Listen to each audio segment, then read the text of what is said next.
नमस्ते, good afternoon. स्वागत है आईबीटीवी पर। मैं हूं Priya Joshi and with me is Anuj Gupta ji from Ya Wealth. उसके सीईओ हैं। Good start to the week. Market ऊपर है। नमस्ते अनुज जी, स्वागत है आईबीटीवी पर। नमस्कार मैम, कैसे हैं? बढ़िया। हम्म। बाजार भी बढ़िया है। आज ऊपर नजर आया है। Sensex is up by 500 points at this hour. एक घंटा है मार्केट को क्लोज होने में and Sensex is at 85,469। Nifty 26,000 पे है। 26,145, 179 points up. Active stocks today are Shriram Finance, Infosys, Bharti Airtel, Vodafone Idea and ICICI Bank. Top five gainers Shriram Finance, Wipro, Infosys, Trent, Bharti Airtel.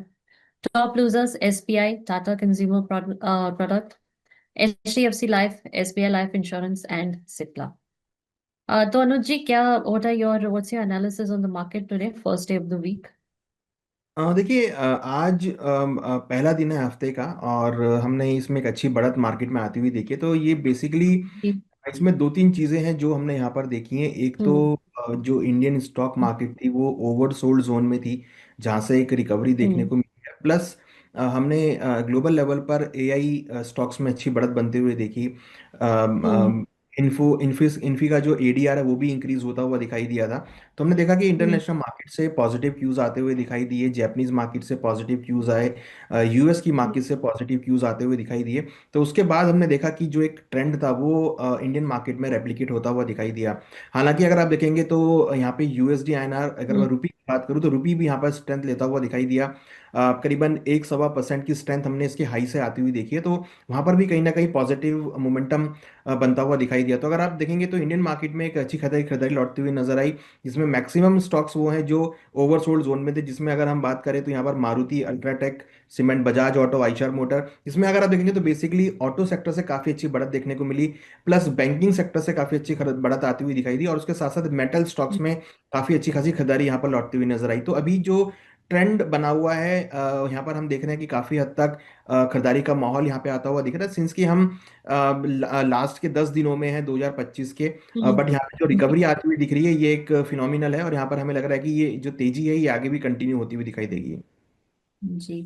BSE mid cap और small cap दोनों ही ऊपर हैं, ऑलमोस्ट 1%। अनुज जी, क्या आपको लगता है कि बिफोर द ईयर एंड हम फिर से एक उछाल देखेंगे बाजार में? क्या आपको लगता है कि वी विल क्रॉस 86,000? देखिए, बिल्कुल मुझे लग रहा है कि अभी अगर हम देखेंगे तो 4 से 5 दिन है ट्रेडिंग डे, जो इन 10 दिनों में यहाँ पे हॉलीडेज का ही माहौल है। तो मुझे लगता है कि इन दिनों में शायद मार्केट में एक अच्छा खासा उछाल देखने को मिले और चांसेस पूरे लग रहे हैं कि मार्केट जो है यहाँ पर अपना जो हाई है वो यहाँ पर रिवाइज करता हुआ दिखाई देगा और नए हाई की तरफ हम जाते हुए दिखाई देंगे और हो सकता है कि नया हाई भी यहाँ पे टेस्ट कर लें। जी। अनुज जी, आगे बढ़ते हैं। मार्केट के अलावा आज सेबी के बारे में बात करते हैं कि काफी सारे रूल्स सेबी ने चेंज किए हैं टू प्रोटेक्ट द इन्वेस्टर्स। तो SEBI, stock exchange investors association, ये इनका क्या रोल है टू प्रोटेक्ट द इन्वेस्टर्स? और आने वाले साल में क्या हम देखेंगे कि इन्वेस्टर्स के लिए ये करेंगे? देखिए, सबसे इम्पोर्टेंट है कि जो सेबी है वो इन्वेस्टर के लिए बहुत सारे काम कर रही है, जिसमें कि सबसे इम्पोर्टेंट है अवेयरनेस को लेके। अगर आप देखेंगे तो पिछले कुछ सालों में जो अवेयरनेस है वो काफ़ी इंक्रीज हुई है मार्केट को लेके, प्रोडक्ट्स को लेके, साथ में जो भी ट्रेडिंग के स्टाइल्स हैं उसको लेके। हालांकि हम आज से अगर 15 साल पहले, 20 साल को कंपेयर करें तो बहुत डिफरेंसेस आए हैं। बहुत चेंजेस यहाँ पर देखने को मिले हैं, चाहे वो ट्रेडिंग हो, ट्रेडिंग प्लेटफॉर्म हो, इन्वेस्टर के एटीट्यूड में या ब्रोकर्स के एटीट्यूड में, या फिर इन्वेस्टमेंट करने के तरीके में, या बैंकिंग प्रणाली में। तो देखिए, बहुत सारी चीज़ें हैं जो यहाँ पर काम करती हैं और ऐसे में हर चीज़ में हमने देखा है कि काफ़ी जो उन्नति है वो देखने को मिली और बहुत सारे चेंजेस हमने यहाँ पर आते हुए देखे हैं जो बेसिकली हम्म। इन्वेस्टर के पक्ष में रहे, ब्रोकर के पक्ष में रहे और प्लस साथ साथ हमने देखा कि मार्केट के लिए भी सपोर्टिव रहे। हालांकि हमने देखा कि जो इस अगर हम बात करें तो पिछले 10 सालों में करीबन हम्म। अगर आप डीमैट अकाउंट देखें तो 20 करोड़ डीमैट अकाउंट यहाँ पर नए ओपन हुए हैं, जो कि कोविड से पहले हम्म। केवल 4 करोड़ डीमैट अकाउंट थे। तो करीबन हमने 3 गुना 4 गुना वृद्धि हमने डीमैट अकाउंट्स में आती हुई देखी है। और ऐसे में कहीं ना कहीं सेबी ने भी अपने रूल्स को, अपने रेगुलेशंस को भी बहुत अच्छी तरीके से संभाला है और अच्छी तरीके से डिफाइन किया है, जिससे कि हम्म। इन्वेस्टर को फायदा होता हुआ दिखाई दे। यहाँ पर अगर हम बात करें तो सेबी ने रिटेल इन्वेस्टर के लिए भी काफी हद तक काम किया है। प्लस जो एचएनआई कस्टमर थे या फिर जो एफपीआईज थे, सभी के लिए सेबी काम करती हुई नजर आ रही है। जी। तो आपके हिसाब से फोकस पॉइंट्स क्या होना चाहिए for a journalist to address these issues? देखिए, मुझे लगता है कि सबसे पहले तो इसमें एक अवेयरनेस सबसे ज़्यादा इम्पोर्टेंट है।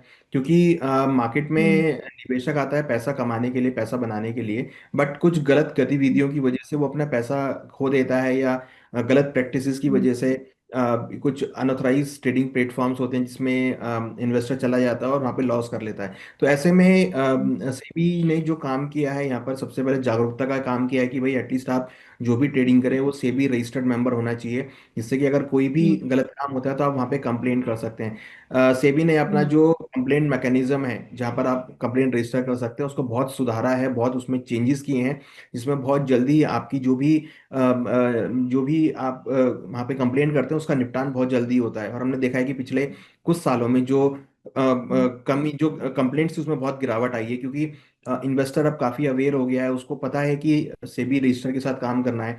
उसको ये भी पता है कि उसको अपनी केवाईसी मेंटेन करनी है। उसको ये भी पता है अब कि भाई अगर आप ट्रेडिंग कर रहे हो तो आपके पास कॉन्ट्रैक्ट नोट जो है वो 24 घंटे के अंदर आना चाहिए। जो भी आप ट्रेडिंग करते हैं हम्म। उसका मैसेज आपके मोबाइल पर आना चाहिए। तो ये बहुत सारी ऐसी चीज़ें हैं जिसमें हमने देखा है कि जो निवेशक है उसको पता लगा है। और ऐसे में जब निवेशक को ये पता है कि भाई जो भी वो ट्रेडिंग कर रहा है वो उसके अकॉर्डिंग हो रही है, तो कंप्लेंट वहाँ पे कम होती हैं। हम्म। हालांकि जी। बाजारों में हमने बहुत अलग गलत गतिविधियां भी देखी हैं, जिसमें अनऑथराइज ब्रोकर, अनऑथराइज ट्रेडिंग भी देखी है। तो सरकार ने उसके ऊपर बैन भी किया है, सेबी ने उसके ऊपर बैन भी हम्म। किया है, और पूरी कार्य प्रणाली को एक स्वरूप, एक तरीके से चलाने की यहाँ पर योजना बनाई हुई है। जी। और ट्रांसपेरेंसी को लेकर सेबी क्या कर रही है? Transparency in terms of mutual fund investment, और अनरजिस्टर्ड एडवाइजर्स भी होते हैं, तो इनको लेकर सेबी क्या कर रही है? देखिए, जो यहाँ पर अगर आप देखेंगे तो जो म्यूचुअल फंड की अगर बात करें तो सरकार ने पूरा पोर्टल्स बनाए हैं। आप कोई भी अगर ट्रेडिंग करता है, कोई भी म्यूचुअल फंड में इन्वेस्टमेंट करता है, तो वो पोर्टल के थ्रू पूरी जानकारी ले सकता है कि उसके पोर्टफोलियो के हम्म। अंदर या उसकी जो भी डीमैट अकाउंट है उसमें क्या होल्डिंग्स पड़ी हैं। वो सब चीज़ें जो हैं सरकार ने पूरी पारदर्शी करी हैं। आप जो भी डीमैट होल्डर हैं या फिर डीमैट की जो डिपॉजिटरीज हैं वहाँ पर जाकर आप चेक कर सकते हैं कि क्या क्या होल्डिंग है, आपने क्या क्या ट्रांजेक्शन्स करी हैं, तो वो जब पूरा चेक हो सकता है। इवन अब तो ऐसा सिस्टम आ गया कि मोबाइल ऐप के थ्रू आप पूरा चेक कर सकते हैं। अब अपनी होल्डिंग आप हम्म। चेक कर सकते हैं। पहले फिजिकल रखना बड़ा मुश्किल था, बट अब डीमैट अकाउंट और इलेक्ट्रॉनिक के थ्रू रखना बहुत ईजी है। तो ऐसे में पारदर्शिता बहुत बड़ी है। प्लस अनऑथराइज हम्म। इन्वेस्टर्स के लिए सरकार ने आई आर के एग्जाम रिकॉग्निशन यहाँ पे डाले हैं कि जो भी आई आर या आई ए एग्जाम पास करके आता है वही केवल इन्वेस्टमेंट एडवाइजर है, रिसर्च एनालिस्ट बन सकता है। तो सरकार ने उसके ऊपर भी काम किया, और सेबी ने भी उसके ऊपर काम किया, और सेबी उसको पूरे टाइट तरीके से उसको देख भी रही है। हमने देखा है रिसेंटली हम्म। सेबी ने बहुत सारे ऐसे लोगों को पकड़ा है जो आर ए या आई ए नहीं थे, जो गलत तरीके से काम कर रहे थे, जो गलत तरीके से लोगों को गलत एडवाइस देकर पैसा बना रहे थे। तो वो यहाँ पर हम्म। सेबी ने उन पे लगाम लगाई है। प्लस साथ में हम्म। सेबी ने जो भी क्योंकि देखिए यहाँ पर जब भी इन्वेस्टर पैसा मार्केट में लगाता है तो उसको खर्चों की सबसे ज्यादा चिंता होती है कि कितने हम्म। एक्सपेंस लगेंगे। तो सरकार ने यहाँ पर एक एक चीज बहुत क्लैरिटी करी है कि अगर आप कोई भी ट्रांजेक्शन लगते हैं तो उसमें ट्रांजेक्शन कॉस्ट कितनी लगेगी, जिससे हम्म। कि निवेशक को ये पता लगे कि वो जितना पैसा उन्होंने मार्केट में लगाया है या फिर जितना वो पैसा लगा रहे हैं उस पर, जितना वो इन्वेस्टमेंट कर रहे हैं उसमें कितना खर्चा यहाँ पे लगता हुआ नजर आ रहा है। तो ऐसी बहुत सारी चीजें जो सेबी ने करी है। उसके साथ साथ सेबी ने ब्रोकर वाइज या जो भी सेबी रजिस्टर्ड मेंबर है उनकी पूरी लिस्ट वेबसाइट पर जारी करी है। उनके अलावा कोई भी अगर मेंबर या ब्रोकर होता है वो अनऑथराइज होगा। तो इसलिए जब भी कोई निवेशक किसी भी मेंबर के पास रजिस्टर होता है तो पहले वो सेबी की वेबसाइट पर जाकर चेक कर सकता है कि वो उनका ऑथराइज मेंबर है या नहीं है। हम्म। ये इन्वेस्टर्स ग्रीवियंसेस के लिए क्या कर रहे हैं वो, और क्या इम्प्रूवमेंट्स हो सकते हैं इसमें? देखिए, सेबी ने इन्वेस्टर ग्रीवेंस के लिए स्कोर्स का चालू किया है, जहां पर वो जाकर हम्म। निवेशक अपनी कंप्लेंट लिखा सकते हैं, और उसके अंदर उसका पूरा का पूरा जो उनकी जो पूरी की पूरी जो भी कंप्लेंट होती है उसका पूरा नंबर जनरेट होता है, और उसकी पूरी ट्रैकिंग आप कर सकते हैं कि जो कंप्लेंट के ऊपर सेबी ने क्या किया है या उस पर क्या क्या व्यूज आए हैं, क्या क्या उस पर हम्म। जो भी बातचीत हुई है वो यहाँ पर चेक कर सकते हैं। तो उसके थ्रू जो जो भी कंप्लेंट है, कंप्लेनेंट ने जो भी कंप्लेंट डाली है वो यहाँ पर वो पूरा ट्रैक कर सकता है, जिससे कि अगर उसका कोई भी अगर उसका मसला है किसी भी चीज को लेके ब्रोकर के साथ या बैंक के साथ या किसी भी शेयर धारक कंपनी के साथ या डिविडेंड्स को लेके या इंटरेस्ट को लेके, जो भी उसको लगता है कि गलत हुआ है तो वो सेबी में जाकर कंप्लेंट रजिस्टर कर सकता है, जिससे कि उसका हम्म। जल्दी से निपटान हो और उसको जो भी उसके अगेंस्ट में मिलना है वो उसको वहां पर मिलता हुआ नजर आए। जी।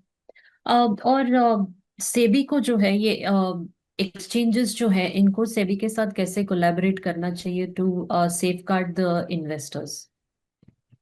देखिए सेबी हालांकि एक्सचेंजेस के ऊपर पूरा नज़र रखती है, उनकी पूरी कार्यप्रणाली पर नज़र रखती है। जो भी उसके अंदर कॉन्ट्रैक्ट्स चल रहे हैं या जो भी एसेट क्लास वहाँ पे रन हो रही है, उनका पूरा वो स्क्रीन देखते हैं, पूरे उनकी जो पोजीशन लिमिट है उस पर नज़र रखते हैं। जो भी उसके अंदर हम्म। वॉलेटिलिटी पे नज़र रखते हैं, क्लाइंट पोजीशंस पे नज़र रखते हैं। जो भी अनऑथराइज हम्म। ट्रेड हो रहा है या फिर कोई कई बार हम देखते हैं कुछ इनसाइडर ट्रेडिंग्स होती है। हमने ऐसे बीच में बहुत सारे ऐसे देखे हैं जहाँ पर इनसाइडर ट्रेडिंग या फ्रंट रनिंग केसेस सामने आए हैं। तो वो सेबी उस पर नजर रखता है। जिसका सबसे इंपॉर्टेंट पार्ट है एक्सचेंज, एक्सचेंजेस भी पूरी नजर रखते हैं। एक्सचेंज एक तरीके से मिड काम हम्म। करते हैं। सेबी के पास पहले जाने से पहले आप एक्सचेंज के ऊपर भी जाके एक्सचेंज से भी डिस्कस कर सकते हैं। अगर आपको कोई इशू होता है तो एक्सचेंज भी एज अ सेबी के तरह काम करते हैं। वो भी कोशिश करते हैं कि जो कम से कम कंप्लेंट है वो सेबी तक पहुंचे, वो वहां पर उनको शॉर्ट आउट करने की कोशिश हम्म। करते हैं। जब एक्सचेंज के लेवल पर हम्म। शॉर्ट आउट नहीं होती, देन वो जो कंप्लेंट है वो सेबी के लेवल पर जाती है। तो इन्वेस्टर को चाहिए कि अगर उसको कोई कंप्लेंट है किसी भी ब्रोकर के साथ में, तो पहले तो वो ब्रोकर के साथ बैठ के सुलझाए। अगर ब्रोकर नहीं सुलझ रहा है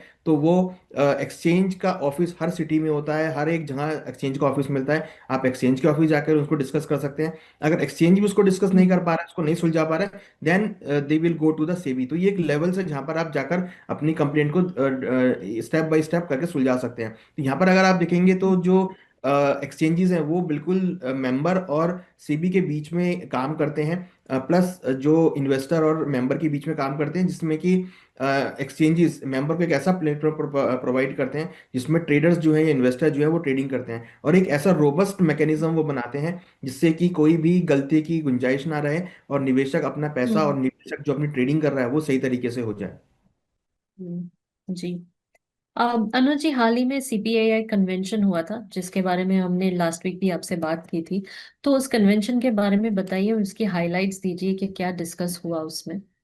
देखिए उसमें सेबी चेयरपर्सन तुहिनकांत पांडे जी आए थे, उन्होंने वहां पर शिरकत करी थी। जी। प्लस अगर आप हम्म। देखेंगे तो वहां पर केंद्रीय कानून मंत्री अर्जुन राम मेघवाल जी भी आए थे। तो वहां पर दोनों ही माननीय सदस्य थे और उसको उन्होंने अटेंड किया था। तो वहां पर उन्होंने हम्म। डेफिनेटली सेबी के कार्य के बारे में बात किया कि सेबी ने किस तरीके से पूरा रोबस्ट सिस्टम बनाया है, किस तरीके से उन्होंने पूरी हम्म। मार्केट के ऊपर पैनी नजर रखी हुई है, और किस तरीके से उन्होंने यहाँ पर जो है मार्केट को एक स्टैंडर्ड प्रोवाइड करने के लिए यहाँ पर काम किया है। हालांकि अगर हम बात हम्म। करें commodity participant association of India की, जो कि एक पुल की ब्रिज का काम करती है निवेशक, ब्रोकर और सेबी के बीच में और मिनिस्ट्री के बीच में, इन सब के बीच में।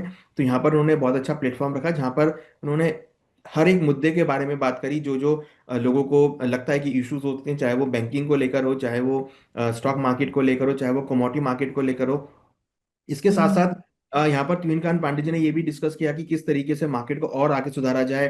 साथ साथ उन्होंने ये भी बताया कि आगे और क्या प्रोडक्ट प्रोडक्ट वो लेके आने वाले हैं जिससे कि मार्केट में डेप्थ बढ़े, और किस तरीके से निवेशक अपने रिस्क को मैनेज कर सकते हैं। क्योंकि अगर आप यहाँ पे देखेंगे तो हम्म। कमोडिटी मार्केट बेसिकली एक ऐसा प्रोडक्ट है जहाँ पर फिजिकल की अवेलेबिलिटी बहुत होती है। तो फिजिकल को किस तरीके से रिस्क से मैनेज किया जाए उसके बारे में डिस्कस किया। प्लस ये भी उन्होंने हम्म। बताया कि आने वाले दिनों में वो जो है मार्केट का साइज और बड़ा करना चाहते हैं, और यहाँ पर वो ऐसी बहुत सारी चीज़ों को लाने चाह रहे हैं जिससे कि निवेशक का आत्मबल बढ़ेगा और वो यहाँ पर मार्केट को पैसा लगाएंगे, निवेश करेंगे। जी। अनु जी, 2026 में आप क्या देख रहे हैं? What more from SEBI do we expect? देखिए सेबी मुझे लगता है कि काफी हद तक और भी आगे काम करेगी। उनका बेसिकली व्यू है कि जो प्राइमरी मार्केट है, मीन्स जो आईपीओ की मार्केट है, उसको और स्ट्रेंथन किया जाए। आईपीओ मार्केट को जी। और तरीके से स्ट्रॉन्ग किया जाए जिससे कि जो नए निवेशक हैं वो मार्केट में आए। प्लस उन्होंने म्यूचुअल फंड पे भी काफी जोर दिया है कि जो लोग हैं निवेश नहीं कर पा रहे हैं वो एसआईपी के थ्रू म्यूचुअल फंड में पैसा डाल सकें। हम्म।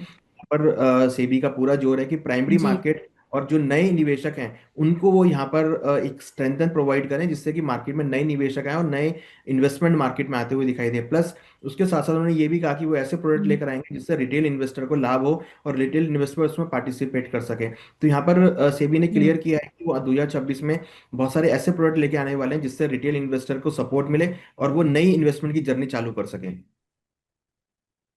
हम्म। जी।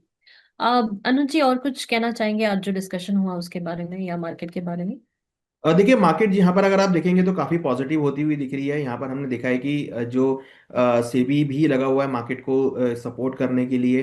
और अगर आप देखेंगे तो 2026 हमें काफ़ी पॉजिटिव लगता है, क्योंकि जिस तरीके से इंडिया का फंडामेंटली है, चाहे वो जीडीपी को लेकर हो, चाहे इन्फ्लेशन को लेकर हो, चाहे अगर हम बात करें ग्रोथ के पर्सपेक्टिव से हो, चाहे आरबीआई की मॉनेटरी पॉलिसी को लेकर, तो सभी चीज़ें यहाँ पर पॉजिटिव होती हुई दिख रही है। और हमें लगता है कि 2026 में मार्केट का जो व्यू है, जो मार्केट का ट्रेंड है, वो पॉजिटिव होता हुआ दिखाई दे सकता है। हमें लगता है कि 2026 में काफ़ी अच्छी रोबस्ट मोमेंटम आपको देखने को मिलेगी, क्योंकि कहीं ना कहीं ट्रम्प साहब की तरफ से भी हम देख रहे हैं काफ़ी हद तक कुछ कुछ पॉजिटिव क्यूज आते हुए दिख रहे हैं, जो कि मार्केट के लिए पॉजिटिव है। प्लस हम देख रहे हैं कि माननीय प्रधानमंत्री जी काफ़ी देशों की यात्रा पे निकले हुए हैं, जहाँ पर वो बायलेटरल सिस्टम को स्ट्रॉन्ग करते हुए नजर आ रहे हैं, जिसमें आपके रुपये की डिमांड यहाँ पे बढ़ सकती है। तो वहाँ पर रुपये के फ्रंट पे भी हम अच्छी खासी बढ़त देख सकते हैं। उसके साथ साथ हम देख रहे हैं कि जो डिमांड है गोल्ड सिल्वर की, वो बढ़ती हुई नजर आ रही है। तो ऐसे में लग रहा है कि गोल्ड सिल्वर के भाव अगेन 2026 में बढ़ते हुए नजर आएंगे। तो जो निवेशक है, हमें लगता है कि उनके लिए अगेन एक मौका होगा कि वो यहाँ पर गोल्ड सिल्वर में पैसा लगा सकते हैं। तो ओवरऑल अगर हम बात करें तो 2026 हमें लगता है हम्म। कि काफी पॉजिटिव रहेगा, जिसमें हम्म। स्टॉक मार्केट के अंदर, फाइनेंशियल मार्केट के अंदर एक नए आपको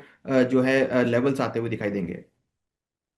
ठीक है, आपको लगता है कि रुपये अप्रिशिएट होगा अगेंस्ट डॉलर इन हाँ द नियर देखिए फ्यूचर? बिल्कुल, देखिए बिल्कुल लग रहा है, क्योंकि डॉलर यहाँ पर वीक होता हुआ नजर आ रहा है। और जिस तरीके से हम काफी कंट्रीज के साथ डिस्कस कर रहे हैं बायलेटरल को लेकर, रुपी में ट्रेड को लेकर, तो उससे डॉलर की डिमांड कम होगी, और कहीं ना कहीं जो एफआईआईज हैं उनका इन्फ्लो भारत की तरफ आता हुआ दिखाई देगा। हमें लगता है कि कहीं ना कहीं जैसे जैसे अपॉर्चुनिटी बढ़ेंगी, वैसे वैसे एफआईज पैसा लगाएंगे, और जब एफआईज का इन्फ्लो भारत में आएगा तो डेफिनेटली रुपी की में जो मजबूती है वो यहाँ पर आती हुई दिखाई देगी। हालांकि डॉलर में वीकनेस देखने को मिल रही है, प्लस डॉलर इंडेक्स यहाँ पर वीक होता हुआ दिखाई दे रहा है। तो हमें लगता है कि उसके चलते रुपये में स्ट्रेंथ आपको आगे लौटती हुई नजर आएगी, और हम एक्सपेक्ट कर रहे हैं कि 88 तक के आसपास के लेवल रुपये में देखने को मिल सकते हैं। तो अनुज जी, थैंक यू सो मच। आज इतना ही, आपसे फिर मिलेंगे जल्दी। Thank you so much for joining us today. नमस्ते।